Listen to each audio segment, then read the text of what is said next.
প্রত্যেককে স্বাগত আমার ইউটিউব চ্যানেলে। আমি বিধান বিশ্বাস। আজকে আমরা একটা কিন্তু নতুন টপিক নিয়ে এসেছি, সেটা হচ্ছে ভারতের রেলওয়ে এক্সামিনেশনের বিষয়। যেহেতু আমি ইন্ডিয়ান রেলওয়েতে চাকরি করছি, সেই বেসিক নলেজ থেকে আমি এই ভিডিওটি বানাচ্ছি। আমি দেখেছি অনেকেই এক্সামের ফার্স্ট স্টেজ অথবা সেকেন্ড স্টেজ ক্লিয়ার করার পরে গিয়ে থার্ড স্টেজ ক্লিয়ার করতে পারছে না, অথবা অনেকে কিন্তু ফার্স্ট স্টেজে কিন্তু এক্সামে ক্লিয়ার করতে পারছে না। তার ফলে তারা কিছু ভুল করছে, যে ভুলগুলো থেকে কিন্তু তাদের এমনটা হচ্ছে। সেই ভুলগুলো কি কি এবং কি কি সংশোধন হওয়া দরকার, তার উপর বেস করে কিন্তু আমি এই ভিডিওটি বানিয়েছি। তো যারা রেলওয়ে এক্সাম দিতে চাও, তারা অবশ্যই কিন্তু ভিডিওটি দেখো, তোমাদের উপকার হবে। তো চলো পয়েন্ট ওয়াইজ আমরা দেখে নিই কি কি সংশোধন করা দরকার বা কি কি দিকে ফলো করা দরকার ভারতীয় রেলে চাকরি পাওয়ার জন্য। প্রথম যে পয়েন্ট, সেটা হচ্ছে সিলেক্টিভ বুকস, অর্থাৎ বইয়ের সংখ্যা কিন্তু নির্দিষ্ট রাখতে হবে। রেলে এক্সাম পাওয়ার জন্য কিন্তু তিনটে সাবজেক্ট থাকে, জিকে, জিআই, ম্যাথ আর হচ্ছে রিজনিং। তো চারটে বিষয় থাকে। তো চারটে বিষয়ের জন্য ম্যাক্সিমাম 8টা বই, চারটে বই যথেষ্ট, ম্যাক্সিমাম 8টা বই কিন্তু যথেষ্ট। অর্থাৎ প্রত্যেকটা সাবজেক্টের যে দুটো রাইটারের বই কিন্তু যথেষ্ট, কিন্তু রেলের যে কোনো নন গেজেটেড পোস্টে চাকরি পাওয়ার জন্য। দ্বিতীয় হচ্ছে revise book at least 2 to 3 Times before exam. এক্সামের আগে অন্তত তোমাদের প্রত্যেককে কিন্তু তোমরা যে বইগুলো প্র্যাকটিস করছিলে এতদিন, নোটিফিকেশন বের হওয়ার পরে কিন্তু সেই বইগুলোকে অন্তত 2 থেকে 3 বার কিন্তু রিভাইজ করতে হবে। তবে কিন্তু তুমি এক্সামে সফল হতে পারবে। পয়েন্ট নাম্বার 3 আমি বলতে পারি, নিশ্চিত না হয়ে উত্তর না দেওয়া। অর্থাৎ রেলে যেহেতু 1/3 মাইনাস করা হয় প্রত্যেক ভুল কোশ্চেনে, সেক্ষেত্রে রেলের তুমি যদি এক্সাম দাও, তোমাকে অবশ্যই কিন্তু 100% নিশ্চিত হয়ে উত্তর দেওয়া দরকার। অন্য অন্য এক্সামে কিন্তু 4টে কোশ্চেন ভুল করলে 1 মাইনাস, কিন্তু এক্ষেত্রে 3টে মাইনাসে 3টে ভুলে 1টা মাইনাস। সো তোমাকে সেটা কিন্তু কেয়ারফুলি উত্তর দেওয়া উচিত। 4 নাম্বার আমি বলতে পারি, অ্যাটলিস্ট 2 থেকে 3টে প্র্যাকটিস সেট কিন্তু প্র্যাকটিস করা উচিত সময় ধরে। তোমরা অনেক পড়ে ফেলো, কিন্তু প্র্যাকটিস সেট করে করো না, যার ফলে কিন্তু এক্সামে গিয়ে তোমরা সময়ের অভাবের জন্য তোমরা কিন্তু কোশ্চেন শেষ করে আসতে পারো না, অথবা তোমরা পরীক্ষা দেওয়ার যে কনফিডেন্সটা দরকার সেই কনফিডেন্সটা পাও না, শুধুমাত্র প্র্যাকটিস সেট কিন্তু তোমরা প্র্যাকটিস করো না বলে।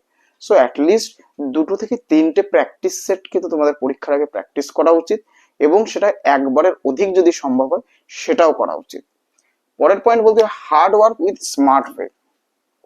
এটার মিনিং হচ্ছে, এটাই বোঝাতে চাইছি যে তোমরা তো পড়াশোনা তোমরা যথেষ্ট করোই এবং কঠোর পরিশ্রম করতেই হয় সরকারি চাকরি পাওয়ার জন্য, কিন্তু সেই আমরা যদি পরিশ্রমটাকে হার্ডওয়ার্কের সঙ্গে আধুনিকতার সুযোগ নিই, অর্থাৎ আমরা যে পড়াশোনাটা করছি সেই পড়াশোনাটাই যদি আমরা যে টপিকসটা নিয়ে পড়ছি সেটা নিয়ে যদি আমরা ইউটিউব থেকে একটা ভিডিও দেখে পাই বা অন্য কোনো পদ্ধতির আশ্রয় নিয়ে যদি আমরা পড়াটাকে মজাদার করে তুলি, তাহলে কিন্তু চাকরি পাওয়ার ক্ষেত্রে অনেক বেশি সুবিধা হয়। পয়েন্ট নাম্বার 6 হচ্ছে current affairs, science related GK এবং একটু অ্যাডভান্স ম্যাথ কিন্তু করতে হবে যদি তোমরা এনটিপিসির এক্সামটা কোয়ালিফাই করতে চাও। কারণ আমরা জানি এখন প্রাইভেট প্লেয়ার অর্থাৎ টাটা কোম্পানি কিন্তু আমাদের পরীক্ষা নিচ্ছে কম্পিউটার ওয়াইজ। সো কোম্পানিতে যেমন সিলেকশন প্রসেস থাকে, তো আমাদের সরকারি চাকরির ক্ষেত্রেও কিন্তু এখন কোশ্চেনের মান সেজন্য চেঞ্জ হয়েছে, যেখানে কিন্তু ম্যাথ কিন্তু একটু advance math, science related question একটু বেশি আসছে এবং কারেন্ট অ্যাফেয়ার্সটা কিন্তু বেশি দেখা হচ্ছে। আগে কিন্তু ইতিহাস বা ভূগোল এই সমস্ত জায়গা থেকে রেলে বেশি কোশ্চেন আসতো। তো তোমাদের কিন্তু এই জিনিসটা নজর রাখতে হবে। চলো পরবর্তী পয়েন্ট আমরা দেখে নেবো, মেডিকেল চেক আপ।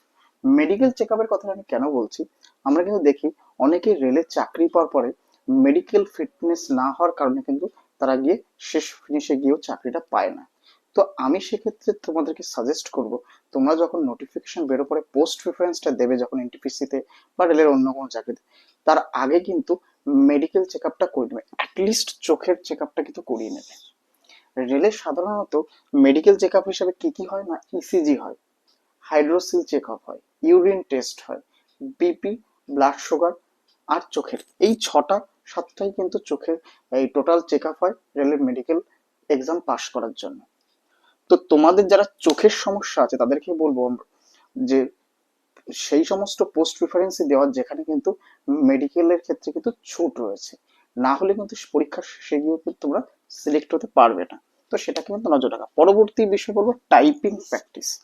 তোমরা কিন্তু প্রত্যেকেই পড়াশোনা অনেক করো, কিন্তু এই সমস্ত ছোট ছোট বিষয়ের ব্যাপারে গুরুত্ব দাও না।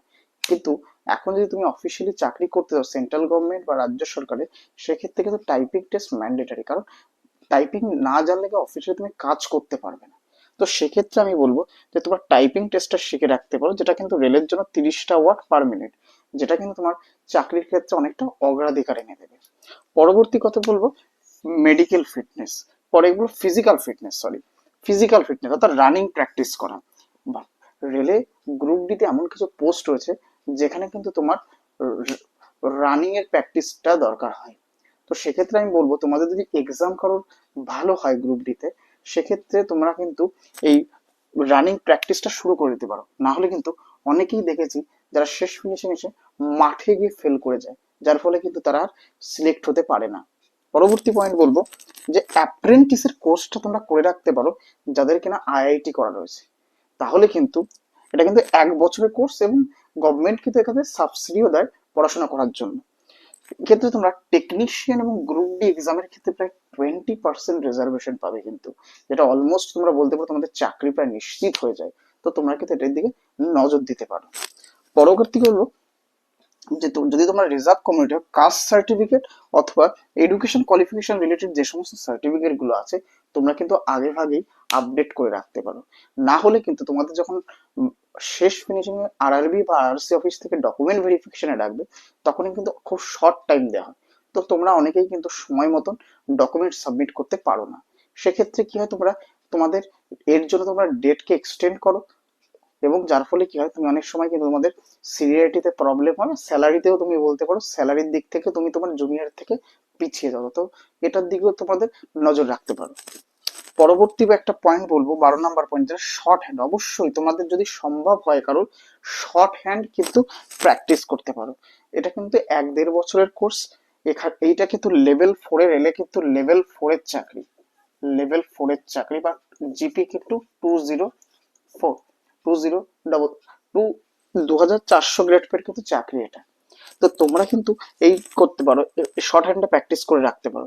কারণ এর পরবর্তী প্রমোশনে ডাইরেক্ট কিন্তু তোমরা 2 থেকে 2.5 বছর লেভেল 6 এ পৌঁছে যাবে, যদি তোমরা শর্ট হ্যান্ড প্র্যাকটিস করার পরে রেলে কিন্তু স্টেনোগ্রাফার রিক্রুটমেন্ট করা হয়। এখানে কিন্তু কম্পিটিশন অনেক কম থাকে, কারণ অনেক কম মানুষেরই এই বিষয়গুলো জানা থাকে এবং খুবই কম কম্পিটিশন হয়।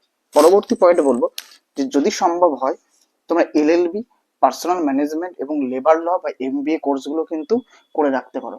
আমি নিজে কিন্তু পার্সোনাল ম্যানেজমেন্ট লেবার ল এর উপর কিন্তু ডিস্টেন্স এডুকেশনে করে রেখেছি। সেক্ষেত্রে কিন্তু তুমি রেলে আসার পরে গ্রুপ ডি থেকে কিন্তু ডাইরেক্ট তুমি লেভেল 6 এ পর্যন্ত ডাইরেক্ট এক্সাম দিতে পারো ওয়েলফেয়ার ইন্সপেক্টরের জন্য। বা তুমি যে পোস্টে থাকো লেভেল 6 বা লেভেল 7, সেখান থেকে কিন্তু গ্রুপ বি অফিসার হওয়ার জন্য কিন্তু এই সমস্ত ডিগ্রি হলে কিন্তু অগ্রাধিকার পাওয়া যায়। তো এটা তোমরা মাথায় রাখতে পারো। পয়েন্ট নম্বর 14 বলবো, এমন কোন কাজে জড়িয়ে পড়ো যেখানে তোমাদের এগেইনস্টে কিন্তু পুলিশ কেস হয়। তো গভর্নমেন্ট চাকরিতে যেতে গেলে কিন্তু তোমরা প্রত্যেকেই জানো যে পুলিশ কেস থাকলে হবে না, এবং রেলের ক্ষেত্রে কিন্তু ভীষণ স্ট্রিক্ট। তুমি কোনো ভুল ইনফরমেশন দিলেও পরবর্তীতে তুমি যখন সেটা কিন্তু রেল জানতে পারবে, তখনও কিন্তু তোমার চাকরি নিয়ে সমস্যা বেঁধে যাবে। তো তোমরা কিন্তু এর দিকে অবশ্যই নজর রাখা উচিত। এবং শেষ 15 নম্বর পয়েন্ট বলো, ডোন্ট লুক ইনটু আদার্স ওয়ার্স। তুমি যখন প্রিপারেশন নেবে, অনেক নেগেটিভ মানুষ তোমাদের জীবনে থাকবে, যারা কিন্তু তোমাকে বলবে যে সরকারি চাকরি সম্ভব নয়, টাকা দিয়ে হয়, এটার দিকে নজর দেবে না। তুমি তোমার উপর কনফিডেন্ট এবং রাখবে, এবং তুমি কিন্তু তার উপরে নিজের মতন করে চেষ্টা করে যাবে। তাহলে কিন্তু তোমরা একদিন না একদিন অবশ্যই সফল হবে। এই বলে আমি আমার আজকে ভিডিওটি শেষ করছি। তোমাদের যদি আমার এই ভিডিওটি ভালো লেগে থাকে বা তোমরা এই ভিডিওর দ্বারা যদি উপকৃত হয়ে থাকো, তাহলে বন্ধুদের সঙ্গে বা রিলেটিভদের সঙ্গে এটা কিন্তু শেয়ার করতে পারো, কমেন্ট করতে পারো। কোনো সংশোধন ভিডিওতে দরকার হলে সেটাও কিন্তু তোমরা কমেন্টে লিখতে পারো, এবং অ্যাটলিস্ট সাবস্ক্রাইবটা করতে পারো এই চ্যানেলটিকে মোটিভেট করার জন্য। থ্যাংক ইউ আমার ভিডিওটি দেখার জন্য।